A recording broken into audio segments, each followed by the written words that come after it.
మొత్తానికి అంజలి గారు 49 సినిమాలు అయితే చేసుకుంటూ వచ్చారు. సో ఇదైతే 50వ సినిమా అనమాట ఆవిడకి.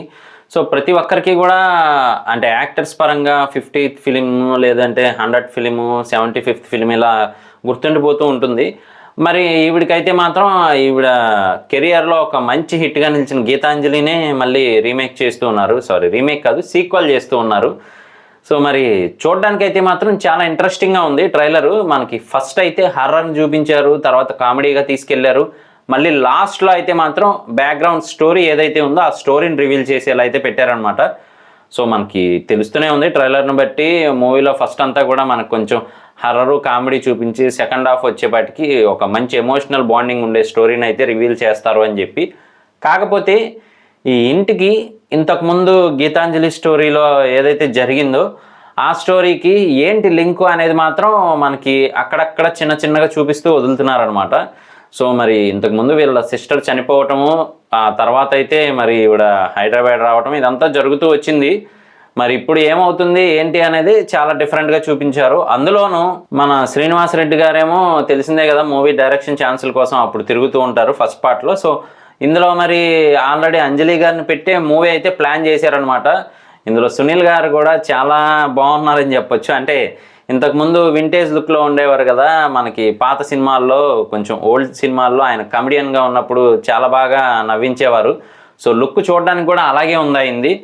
సో మరి వైజాగ్ బోర్డులో దయ్యాలను పిలిచి ప్రూవ్ చేస్తుంది అమ్మాయి అంటే ఎందుకు క్యారమ్ బోర్డు లేదా అనే టైపు కొన్ని పంచులు అయితే అక్కడక్కడ బాగానే యాడ్ చేశారని చెప్పచ్చు. మరి అవి మూవీలో ఎంతవరకు సక్సెస్ అవుతాయి ఏంటి అనేది మనం వెయిట్ చేసి చూడాల్సిందే.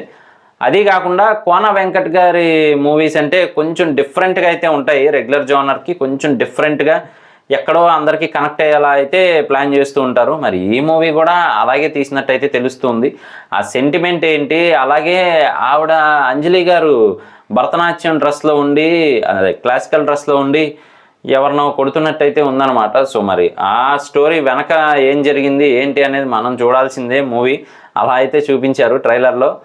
అలాగే మనకు బ్యాక్గ్రౌండ్ మ్యూజిక్ కూడా చాలా ఇంట్రెస్టింగ్గా తీసుకెళ్లారని చెప్పొచ్చు. ఇలాంటి మూవీస్లో మెయిన్ పాత్ర పోషించేది కూడా బ్యాక్గ్రౌండ్ మ్యూజిక్కే. సో ఆ బ్యాక్గ్రౌండ్ మ్యూజిక్ కూడా చాలా ఇంటెలిజెంట్గా ప్లే చేశారని చెప్పొచ్చు. దానికి తోడు మరి వీళ్ళ ముగ్గురు అయితే ఉన్నారనమాట. మన సాయి కుమార్ గారి బ్రదర్ ఉన్నారు కదా, సో ఆయన కానీ వాళ్ళ వైఫ్ పాప, అసలు వీళ్ళ స్టోరీ ఏంటి అనేది మాత్రం మనకు మూవీలోనే అర్థమవుతుంది. సో ఎమోషనల్ బాండింగ్ ఉండే స్టోరీ అని తెలుస్తూనే ఉంది, కానీ దయ్యాలుగా మారి ఎందుకు అదే ఇంట్లో ఉండాల్సి వచ్చింది, దేనికోసం ఇదంతా అని చెప్పి చాలా యూనిక్గా ప్లాన్ చేస్తున్నట్టు తెలుస్తుంది. వీళ్ళంతా హర్రర్ మూవీ కోసం వెళ్తే వీళ్ళకే ఒక సినిమా చూపించినట్టయితే ఉందన్నమాట. సో మరి అది ఆ సినిమా మనకు కూడా నచ్చుతుందా లేదా అని మనం రిలీజ్ అయ్యే వరకు వెయిట్ చేసి చూడాల్సిందే. 11th అయితే మూవీ రిలీజ్ అవబోతుంది. మూవీ రిలీజ్ అయిన తర్వాత ఆ మూవీ రివ్యూ కూడా చేయడానికి ట్రై చేద్దాం.